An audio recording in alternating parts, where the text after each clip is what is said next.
Hello दोस्तों, मध्य प्रदेश की इस सीरीज़ में आपका स्वागत है। ये है सेट नंबर 17।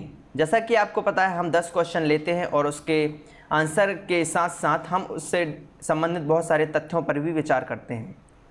तो आइए देखते हैं आज कौन कौन से क्वेश्चन लिए गए हैं और साथ में उसके अलावा मैं बहुत सारे उसके बारे में तथ्य भी बताऊँगा। तो बने रहिए मेरे वीडियो के साथ। तो ये क्वेश्चन मैंने आपसे लास्ट वीडियो में पूछा था कि सतना जिला किस राज्य के साथ अपनी सीमा साझा करता है। तो आइए देखते हैं पहले मैप में सतना की लोकेशन क्या है। जब तक आपको ज़िले की लोकेशन नहीं पता होगी तो आप इसका आंसर नहीं कर पाएंगे। ना सिर्फ आपको सतना की लोकेशन याद रखनी है, बल्कि आपको मध्य प्रदेश के हर ज़िले की लोकेशन अच्छी तरह से आपके दिमाग में बैठ जानी चाहिए, तभी आप क्वेश्चन सही कर पाएंगे। राइट, तो देखते हैं सतना कहाँ पर स्थित है। सतना है ये, सतना की लोकेशन ये है। और जैसा कि आपको पता है, उत्तर प्रदेश जो है मध्य प्रदेश के उत्तर में है। तो यूपी ये है, राइट, ये है राजस्थान, यहाँ पे है गुजरात, यहाँ है महाराष्ट्र और ये है छत्तीसगढ़।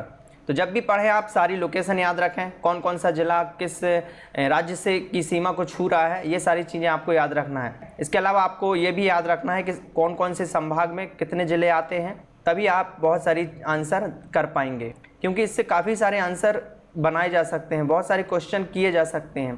तो आपको मैप अच्छी तरह से याद होना चाहिए, ना कि सिर्फ आप इतना याद कर लें कि सतना जो है यूपी से अपनी सीमा साझा करता है। नहीं, आपको सब मैप याद होना चाहिए, तभी आप आंसर कर पाएंगे। क्योंकि हमेशा ये नहीं आएगा कि सतना किससे जो है यूपी से करता है साझा या महाराष्ट्र से। आपको अगली बार पूछा जाएगा कि श्योपुर किससे जो है साझा करता है, या फिर पूछा जा सकता है कि बालाघाट की सीमा किससे लगती है। राइट, तो आपको मैप अच्छी तरीके से याद होना चाहिए।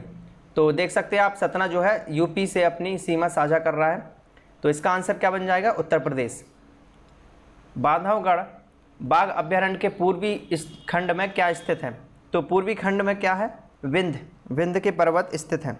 और बांधवगढ़ कहाँ पर है? ये है उमरिया जिले में, उमरिया डिस्ट्रिक्ट में पड़ता है। और ये बनाया गया था 1968 में घोषित किया गया था राष्ट्रीय उद्यान के रूप में। और इसमें जो है प्रोजेक्ट टाइगर भी चलाया जा रहा है, जो कि बनाया गया था 1993 में। रघुराम राजन जो कि पूर्व गवर्नर थे आरबीआई के, ठीक है, आरबीआई के एक पूर्व गवर्नर थे। उनका जन्म कहाँ हुआ था? इनका जन्म हुआ था मध्य प्रदेश के भोपाल जिले में। अब बात हुई है आरबीआई की, तो आरबीआई के बारे में जान लेते हैं कुछ चीज़ें। जैसे कि आरबीआई की स्थापना हुई थी 1935 में और इसका हेडक्वार्टर है मुंबई में, मुंबई। तो आरबीआई के वर्तमान गवर्नर कौन है? ये है, एक गवर्नर होता है और उसके अंतर्गत 4 होते हैं डिप्टी गवर्नर। ठीक है, अभी आपको 3 दिख रहे हैं क्योंकि जो एक विरल आचार्य थे उनका जो है टेनर पूरा हो गया, तो उसके अलावा अभी बाद में नियुक्त किए जाएंगे। अभी कौन कौन है? अभी हैं गवर्नर हैं श्री शशिकांत दास, इनका फोटो आप देख सकते हैं। और डिप्टी गवर्नर 3 हैं, श्री बीपी कानूनगो, श्री एमके जैन और श्री एमडी पात्रा। इनके नाम याद कर सकते हैं आप। पूरे देश के क्षेत्रफल में मध्य प्रदेश का हिस्सा कितना है? तो ये है 9.5%।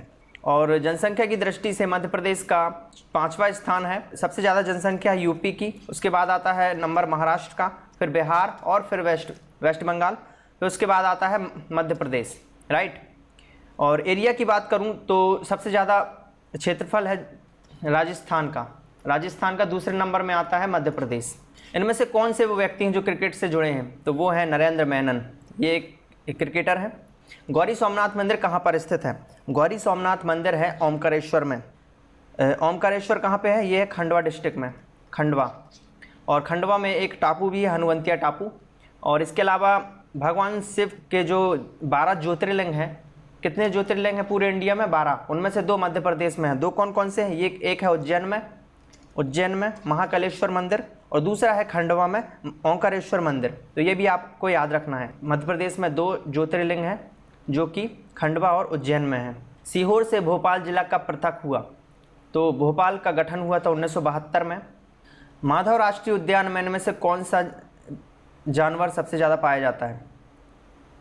तो वो है तेंदुआ। और माधव राष्ट्रीय उद्यान बना था 1958 में। और माधव राष्ट्रीय उद्यान से 2 राष्ट्रीय राजमार्ग भी होकर गुजरते हैं। पहला है NH3 जो मध्य प्रदेश का सबसे लंबा राष्ट्रीय राजमार्ग है, NH3, और दूसरा है NH25। राइट, और ये माधव कहाँ पर है? माधव है शिवपुरी में, शिवपुरी डिस्ट्रिक्ट। और यहाँ पर तात्या टोपी की समाधि भी स्थित है, तो ये भी याद रखना है आपको। सबसे लेटेस्ट कौन सा बना था राष्ट्रीय उद्यान मध्य प्रदेश में? ये था कुनो राष्ट्रीय उद्यान। कुनो राष्ट्रीय उद्यान जो कि श्योपुर में है, सबसे लेटेस्ट बना है 2018 में, 2018। इसके बाद टोटल नेशनल पार्क हुए हैं 12। इनमें से कौन सी नदी चंबल की सहायक नदी है? तो कुनो जो है चंबल की सहायक नदी है। इसके अलावा बनास, क्षिप्रा नदी और पार्वती, और एक नदी और है, कौन सी? काली सिंध। ये सारी नदियां हैं चंबल नदी की सहायक नदियां। भव्य पशुपतिनाथ मंदिर कौन से शहर में स्थित है? ये है मंदसौर जिले में। इसके अलावा मंदसौर में अफीम उत्पादन होता है।